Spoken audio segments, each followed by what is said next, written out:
Luffy, the most misunderstood main character in anime. Luffy, the main character of One Piece, one of the most beloved anime protagonists of all time. Most people see him as cheerful, carefree, and maybe even brainless, but what if I told you that's completely wrong? What if behind that simple, smiling face lies one of the most layered and brilliantly written characters in anime history, one that only a select few truly understand? Let me explain. One day, I was scrolling through Instagram and came across a reel titled, "Who is the better main character? Luffy versus Naruto." Now, this is a matter of opinion, but one argument completely threw me off. Luffy is a basic character, he has no real development. And that's where people get it all wrong. Luffy's growth isn't obvious, but it's real, unlike some characters who undergo big, dramatic transformations. Luffy's growth is subtle, but it's always happening. He doesn't change drastically after one major event, but over time, he absorbs the traits and philosophies of those around him, shaping the person he becomes. Take his encounter with Bellamy. Luffy refused to fight back when Bellamy mocked his dreams, not because he was weak, but because it wasn't worth it. He mirrored Shanks, who once did the same thing when Luffy was a child.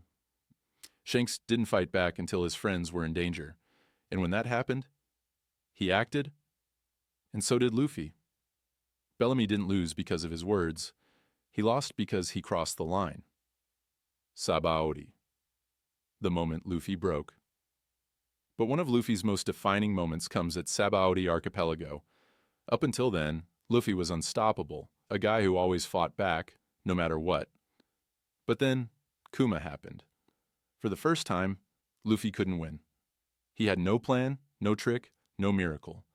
He had to make a decision he never wanted to make. He told his crew to run. That one command broke him. It shattered his confidence as a captain. He realized he wasn't strong enough to protect his crew. And that's why he trained. That's why he became stronger. So he would never have to say those words again. Luffy's true symbolism, yet people still say, Luffy is a flat character with no symbolism. But that couldn't be further from the truth. Luffy's entire character is built around one thing, his dream of being the most free person in the world. And what is freedom? Happiness. Luffy doesn't care about power, treasure, or status. To him, being Pirate King isn't about ruling the seas. It's about being truly free. It's a mindset that sounds dumb at first, but when you really think about it, it's deeper than most people realize. Oda's hidden genius. And this is exactly why Eiichiro Oda is a genius. He hides the darkest, most brutal aspects of One Piece behind a goofy, light-hearted art style. This contrast makes One Piece unique. It's what makes Luffy the heart of the series. Oda has drawn in a realistic, mature style before. So why does he stick to this one? Because Luffy is the light in a dark world. If you take him out of the equation, One Piece becomes something entirely different, something much darker. And that's why I believe Luffy is the most misunderstood protagonist in anime.